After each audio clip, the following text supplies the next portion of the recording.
اعوذ باللہ من الشیطان الرجیم، بسم اللہ الرحمن الرحیم، ایاک نعبد و ایاک نستعین۔ السلام علیکم ناظرین، امید ہے آپ خیریت سے ہوں گے۔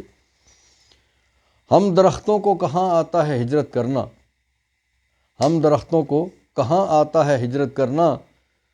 تم پرندے ہو وطن چھوڑ کے جا سکتے ہو۔ یہ شعر آج نواز شریف صاحب کی خدمت میں۔ آپ کو علم ہے نا کہ نواز شریف صاحب وہ اس قدر زبردست ان کی وطن سے محبت ہے کہ جو ہی ان پہ کوئی مشکل وقت آتا ہے، کڑا وقت آتا ہے، وہ سب کچھ چھوڑ چھاڑ کے گھر چھوڑ دیتے ہیں، اپنی پارٹی چھوڑ دیتے ہیں، اپنے چاہنے والوں کو چھوڑ دیتے ہیں، اپنے کارکنوں کو چھوڑ دیتے ہیں اور بکسے بھرتے ہیں، فلائٹ لیتے ہیں، فیملی ساتھ لیتے ہیں اور باہر چلے جاتے ہیں۔ یہ کوئی ایک دفعہ نہیں ہوا۔ ایک دفعہ کے حوالے سے یہ کہا جا سکتا ہے نا کہ 7 ہو گیا، ایک دفعہ سے کہا جا سکتا ہے کوئی غلطی سے ہو گیا، ایک دفعہ سے کہا جا سکتا ہے کوئی جبرن کروا دیا گیا، لیکن یہ کئی بار کی کہانی ہے، یہ ایک بار کی کہانی نہیں ہے۔ اب دو سوچوں کے درمیان پاکستان میں اس وقت مقابلہ ہے ناظرین۔ آپ خود دیکھیے، آپ خود سوچئے، فیصلہ آپ خود کیجئے۔ آپ کا تعلق خواہ کسی بھی سیاسی جماعت سے ہو، آپ کسی خطے کے رہنے والے ہوں، آپ کوئی زبان بولتے ہوں، آپ جس مرضی نظریے کو رکھتے ہوں، اگر آپ پاکستانی ہیں اور پاکستان کے حوالے سے آپ کی کچھ بھی سوچ ہے تو آپ پھر یہ فیصلہ کر لیجئے کہ اس وقت دو سوچوں کے درمیان مقابلہ ہے۔ ایک سوچ یہ ہے کہ کام کاروبار سارے کا سارا بیرون ملک کرنا ہے، اولادوں کو باہر رکھنا ہے، اولادوں کے کام کاروبار جائیداد بزنس سب باہر ہے، وہ ووٹ ڈالنے تک پاکستان نہیں آتے، وہ اپنی ماں کے جنازے کے ساتھ پاکستان نہیں آتے، وہ اپنی دادی کے جنازے کے ساتھ پاکستان نہیں آتے، وہ اپنے باپ اور اپنی بہن کے لیے ان کی مشکلات میں بھی پاکستان نہیں آتے، اور ان کا والد، ان کے والدین، ان کے باقی لوگ، وہ سارے کے سارے کا سارا سرمایہ بیرون ملک رکھتے ہیں۔ وہ یہاں چرنے کے لیے آتے ہیں، پاکستان کو چراگاہ سمجھتے ہیں، یہاں الیکشن لڑتے ہیں، یہاں پہ اقتدار میں آتے ہیں، کمائی کرتے ہیں اور پھر اس کے بعد لٹو اور پھٹو۔ دوسری طرف وہ شخص ہے کہ جس نے پوری زندگی ابتدائی تعلیم بیرون ملک، کھیل پہلے بیرون ملک، پھر پاکستان کے لیے کھیلا اور پاکستان کے لیے کھیل کے دنیا میں پہلی دفعہ پاکستان کے لیے ورلڈ کپ جیتا، پھر دنیا بھر سے کمائی ہوئی دولت کو پاکستان میں لے کے آیا۔ ایک ایک پائی جو بیرون ملک اس کے پاس تھا وہ سارے کا سارا پاکستان لے کے آیا۔ پاکستان میں لانے کے بعد سب سے پہلے اس نے اپنی والدہ کی مشکلات دیکھی ہوئی تھی، کینسر کا مرض اس نے دیکھا ہوا تھا، اس کی والدہ سرطان میں مبتلا تھی۔ سرطان یا کینسر دنیا کی موذی ترین امراض میں سے ایک ہے، یہ لگ جائے تو پھر کوئی خوش قسمت ہو جس کی جان چھوٹے۔ اور پاکستان میں ایک ایسی صورتحال تھی، جب شوکت خانم صاحبہ انہیں کینسر ہوا تو عمران خان صاحب نے ان کا دکھ دیکھا، ان کی تکلیف دیکھی، اپنی والدہ کے اس دکھ کو، اس تکلیف کو انہوں نے پاکستان کی باقی ماؤں بہنوں بیٹیوں کے لیے اور پاکستانیوں کے لیے انہوں نے فیل کیا اور اس کے لیے ایک سوچ رکھی، اور اس سوچ کو عملی جامہ پہلانے کے لیے انہوں نے شوکت خانم کے حوالے سے ٹرسٹ بنا کے ایک ایسا معرکہ سر انجام دیا جو اس سے پہلے پاکستان میں کوئی انفرادی طور پہ کوئی شخص نہیں کر سکا تھا۔ پھر وہ شخص، اس شخص نے جب انہیں کہا گیا بیرون ملک کی بہت بڑی یونیورسٹی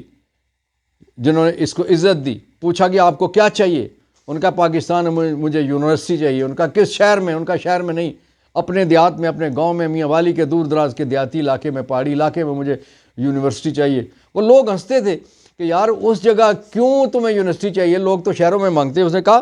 کہ جب یونیورسٹی جائے گی تو شہر کھنچا ہوا وہاں چلا جائے گا، ترقی کھنچی ہوئی وہاں چلی جائے گی، وسائل کھنچے ہوئے وہاں چلے جائیں گے، ایجوکیشن جب آئے گی تو سارا کچھ ہو جائے گا۔ اور پھر دنیا نے دیکھا کہ نمل یونیورسٹی بنی۔ پھر اس کے بعد اسی شخص نے پاکستان نے دوسرا کینسر کا اسپتال خیبر پختونخوا میں بنایا، پشاور میں بنایا، اور تیسرا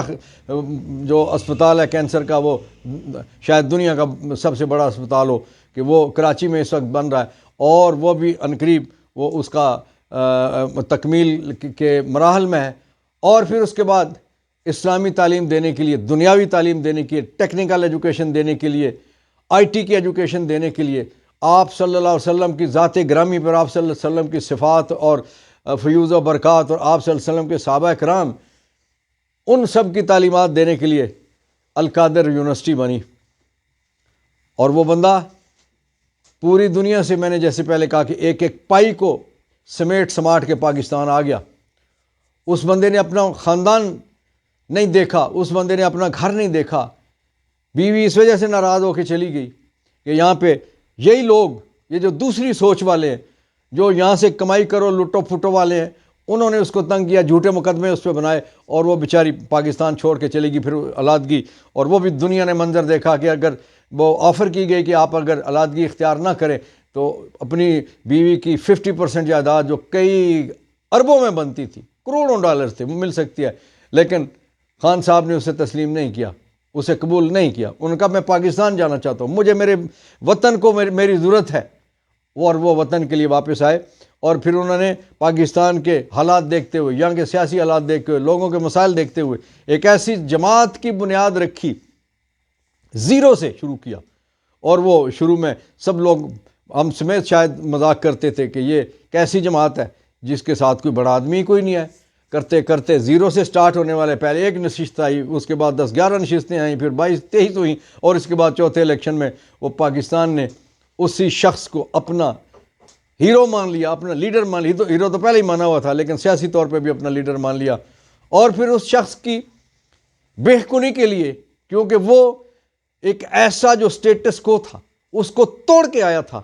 وہ پاکستان میں تبدیلی چاہتا تھا۔ وہ ایک پاکستان، وہ کہتا تھا کہ ایک پاکستان ہونا چاہیے، دو پاکستان نہیں ہونے چاہیے، جو شروع سے جو قواعد چلے آ رہے تھے، جو ضوابط چلے آ رہے تھے، جو رسمیں چلی آ رہی تھیں کہ غریب آدمی کے لیے الگ سے پاکستان ہے، امیر آدمی کے لیے الگ سے پاکستان ہے۔ اور اس شخص نے 3.5 سال کے عرصے میں یہ ثابت کر کے دیا کہ ایک پاکستان بنایا جا سکتا ہے۔ اس کے لیے اس نے ہیلتھ کارڈ جاری کیا، اس کے لیے اور بے شمار اور سکیمیں اس نے جاری کی، ایجوکیشن پہ کام کیا، بے شمار اور ایسے کون سی چیزیں ہیں، معیشت ہو، معاشرت ہو، کس چیز پہ اس شخص نے کام نہیں کیا۔ لیکن وہ جو سٹیٹس کو کے امین تھے، وہ انہیں کب برداشت تھا؟ انہوں نے اس کا پیچھا کیا، اور پیچھا کر کے انہوں نے ایک سازش کے تحت، جس طرح سے یہاں پہ سٹیٹس کو والے اس کو نہیں دیکھنا چاہتے تھے، اسی طرح سے بیرونی دنیا میں بھی وہ جو اپنے مفادات رکھتے تھے ان علاقوں میں، وہ جو جن کے مفادات کے لیے یہاں لوگ قربان ہو جاتے تھے، جن کی ایک ٹیلی فون کال پہ وہ ساری بات سن لیتے تھے، مان لیتے تھے، ان کو اڈے فراہم کر دیتے تھے۔ لیکن جب ایک سوال کیا گیا افغانستان میں سے فوجیں جانے کے بعد، نیٹو نکلا یہاں سے، امریکہ یہاں سے شکست کھا کے، بری طرح شکست کھا کے ہمارے افغانی بھائیوں سے وہ نکلا، تو خان صاحب سے سوال ہوا کہ اگر آپ سے اڈے مانگیں گے تو آپ اڈے دیں گے؟ انہوں نے کہا ایبسولوٹلی ناٹ۔ یہ وہ جملہ تھا، یہ وہ 2 لفظ تھے جس کا خمیازہ خان صاحب کو بھگتنا پڑا، اور ان کے خلاف بین الاقوامی طور پہ بھی سازش ہوئی، اندرونی طور پہ بھی سازش ہوئی،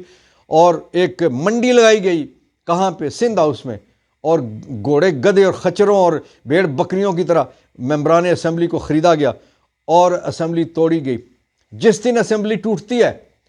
اس دن 150 روپے لیٹر ڈیزل اور پٹرول ہے، اس دن 55 روپے کلو آٹا ہے، اس دن بجلی کی قیمت 15-16 روپے یونٹ پہ ہے۔ لیکن جب پی ڈی ایم کی حکومت آئی، پی ڈی ایم کی حکومت نے 150 روپے والے پٹرول کو 350 تک پہنچایا، 186 روپے والے ڈالر کو 350 تک پہنچایا، 17 روپے یونٹ والی بجلی کو 55 سے اوپر لے کے گئے، گیس جو 100 روپے کی ملتی تھی وہ 1200 روپے میں 1500 میں ملنے لگی۔ اسی طرح سے ضروریاتی زندگی کی قیمتیں حیران کن طور پہ اوپر چلی گئیں۔ پھر معیشت کا کیا ہوا کہ چلتی ہوئی معیشت جس کی گروتھ 6 سے زیادہ تھی، وہ مائنس میں چلی گئی۔ جو ہمارے پاس جب خان صاحب گئے، جو بینک بیلنس تھا پاکستان کا، جو ذرائع تھے، جو ایسٹس تھے، وہ سارے کے سارے ختم ہو گئے، اور ایک وقت ایسا آیا کہ پاکستان کلاش ہو گیا، دوست ممالک کی طرف دیکھنے لگ پڑا، مشکل سے دوستوں سے تھوڑے تھوڑے پیسے لے کے معاملات چلائے گئے، اور آئی ایم ایف کی کڑی ترین وہ شرائط کے جس کی وجہ سے عام آدمی کے لیے روٹی کھانا مشکل ہو گیا۔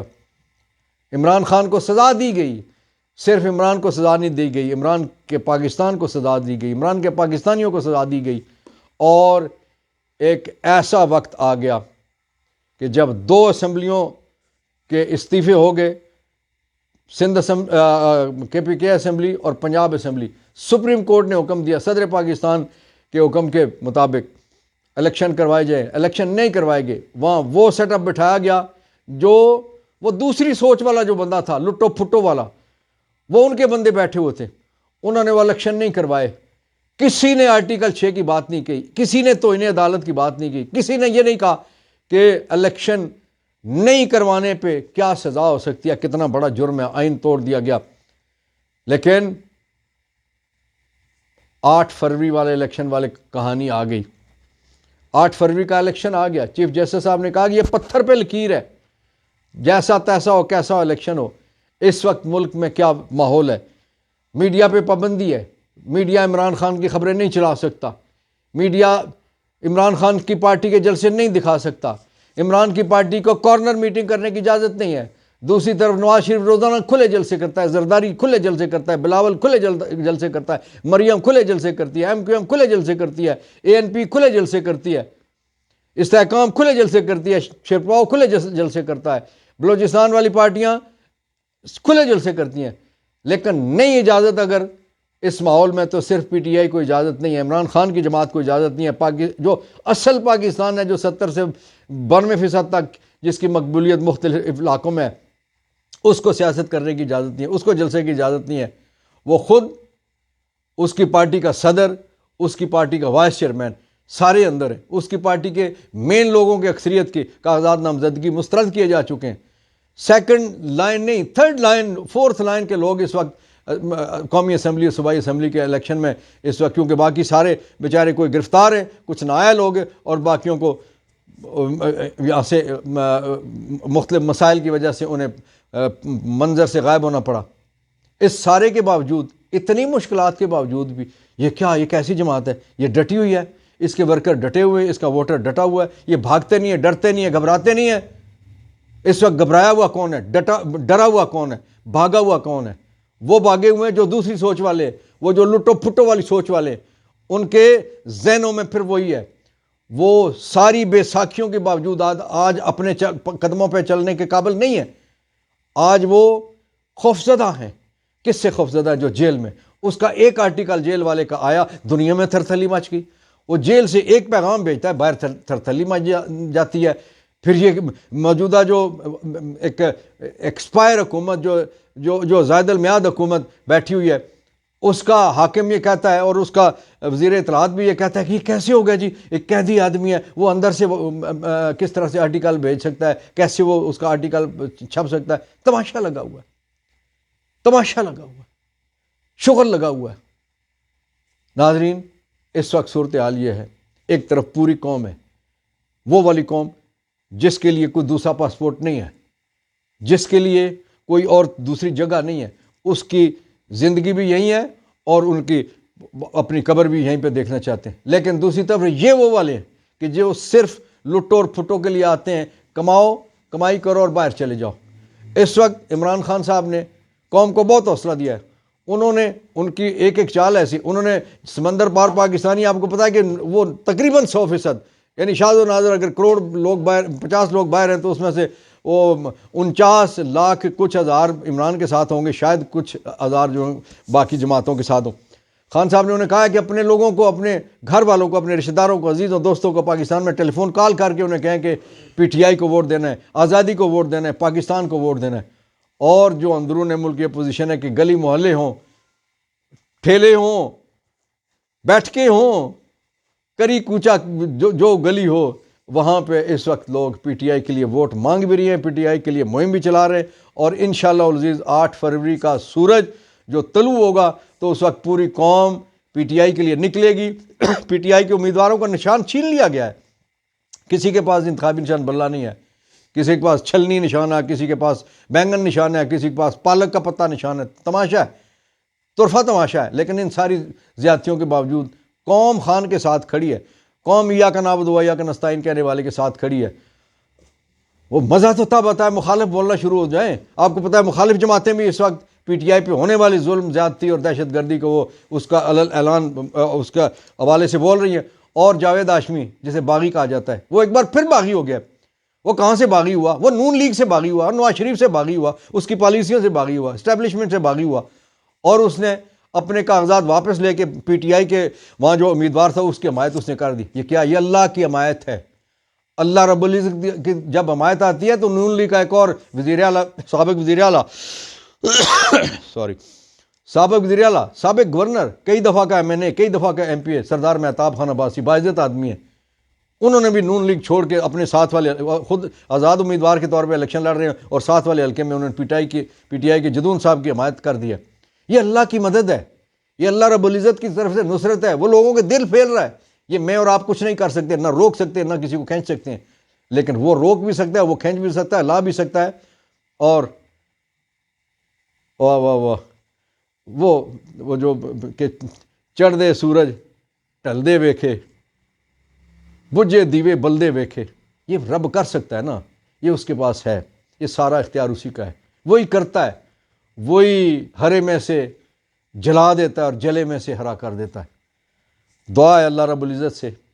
کہ 8 فروری کا سورج پاکستان کے لیے، پاکستانیوں کے لیے آزادی کے لیے طلوع ہو، ایسی آزادی، خوبصورت آزادی کہ جس کی پھر شام کوئی نہ ہو، اور مالک فلسطینیوں کے لیے جو مسائل میں گھرے ہوئے ہیں، ہزاروں کی تعداد میں شہداء ہیں، ہزاروں کی تعداد میں زخمی ہیں، سارے کے سارے تقریباً پورے کا پورا غزہ بے گھر ہے، اللہ ان کے لیے آسانیاں فرما، آمین یا رب العالمین۔ پاکستان زندہ باد، فلسطین پائندہ باد۔